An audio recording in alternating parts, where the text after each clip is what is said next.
The philosophy behind the design of the multiplayer in Tempest Rising also kind of harkens back to games that we grew up playing. First of all, we wanted to make sure that the game is properly balanced. And of course, we want to make sure that viable tactics that you used back in the day actually worked in a game like this. One thing we did here was that we, somewhere along the production, we started splitting the balance between campaign and between multiplayer to make sure that you don't feel like you're forced to go one specific strategy to always win. That's something we have kept being very aware of in the design to make sure that there's enough pieces to move around, enough parts of the game to play with to come up with interesting strategies.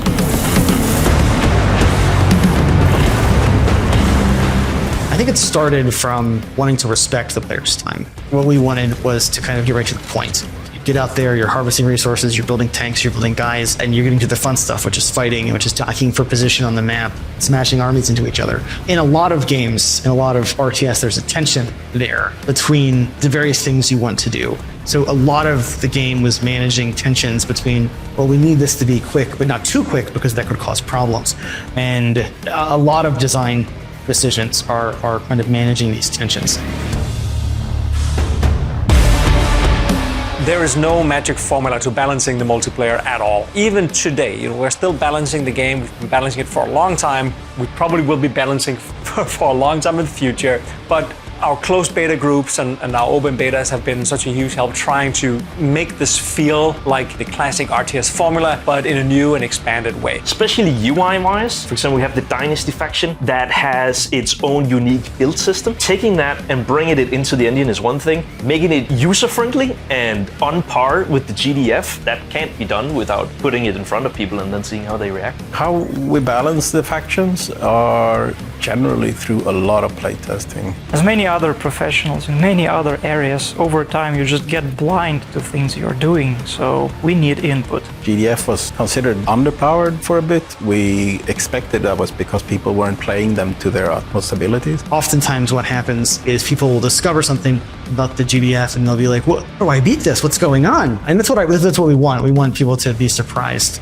As you learn the game, it kind of opens up. Something we noticed in the closed beta then was that people started to figure out GDF, and then suddenly they were more coming out on top a lot of the time. So we might have imbalances that is only really perceived at the top 10% of players. The challenge there is course correcting in a way that only impacts the imbalance at the skill level where it exists without creating like a ripple effect where it all of a sudden swings the other way at higher level or lower levels.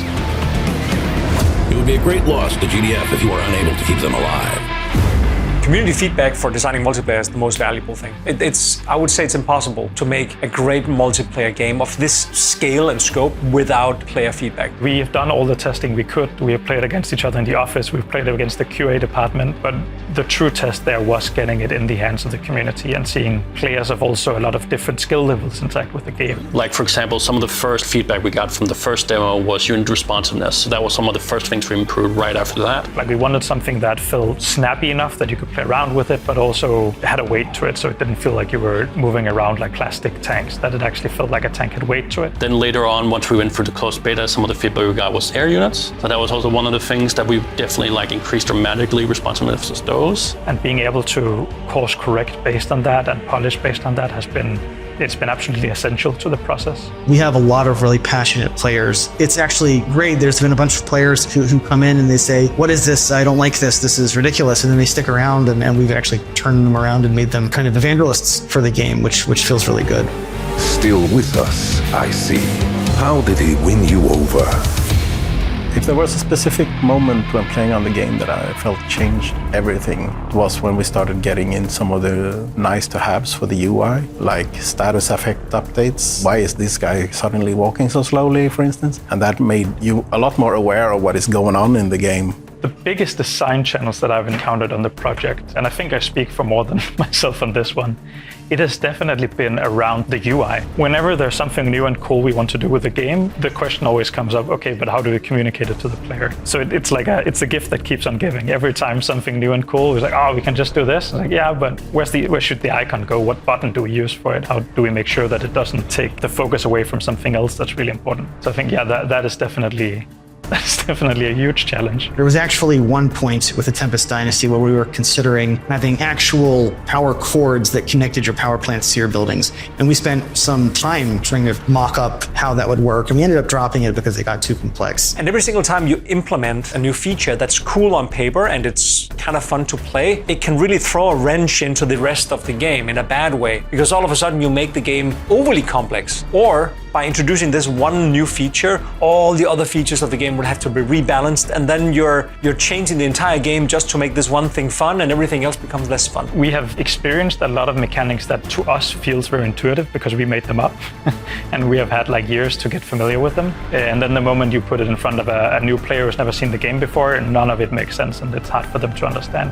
There's all kinds of things that you want to do, and in the end, a lot of the time, practicality and legibility or understandability rightfully wins the day on those things.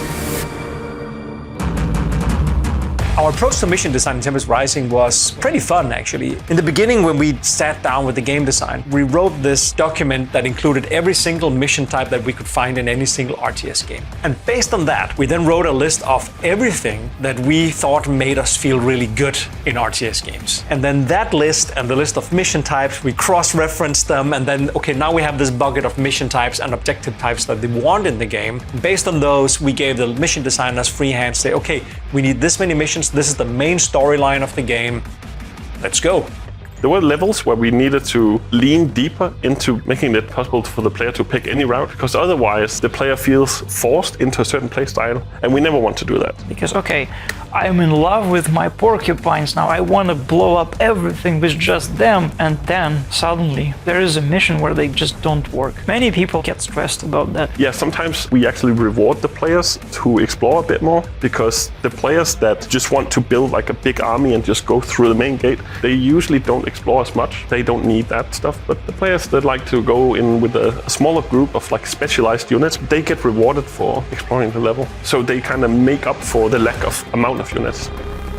The philosophy behind multiplayer levels and the design of them are heavily based on equal playing field between both players, no matter what faction you're playing, trying to cater to basically all player strategies. And it all starts with theory and a piece of paper. I would just lay out things I want to be the thing for this specific multiplayer map. Thinking all that, lay out the map in 3D and a lot of testing, guess what? We were always expecting to have like smaller armies, quick tactics, close quarter combats, but saw that we were kind of lacking in more grand scheme designs that could let the player expand a lot more. One crucial thing to have is player data, because people rarely are right about the root cause of an issue, and only data can hint on what that actually can be. So proper multiplayer balanced map is only possible after release of the game, after some time has passed. That's what I strongly believe in. I hope players see the vision and passion behind Tempest Rising. The game is made by a group of people who are extremely passionate about what we do. I hope that people see the energy and the passion, how much work people put in, especially all my colleagues. I know someone like Fred, for example, Brandon, Melde, Christian as well, especially also the mission team for the single player campaign. Washe, John, Jacob, Dima, everybody across the entire studio, I'd say, has put a lot of energy, not just into the project, but also getting closer to each other and really bringing it across the finish line. With all the work put into the project, I really hope that people are just gonna like it. It has been like really hard work and all, and it's been really fun, and I'm a bit sad that it's kind of over, but I'm also happy to see it finally out. After all this time, it has been an everyday occurrence for you, but for players it might just come up this week and it's like, oh, this game suddenly exists. And for them to see something you've poured blood, sweat and tears into for a long time, it's scary, but it's also exhilarating. This team has never done an RTS before, but it's a team that was established to create what we always dreamt of seeing other studios do, but never did. So we're now doing it. Yes, this is our first game, bear with us. We have a lot of things to learn, but if enough people out there think that this is a journey they also like to partake in, and if they see potential in what we're doing here, support the game, because the more they do that, the more we can bring back RTS as it was back in the 90s, and we can make it big again, because we have so many plans for the next decade for this game and this franchise, and we just hope that we get to do this thing. Because if I could just talk about what we have planned for future games, those are dream games of mine to do, absolutely.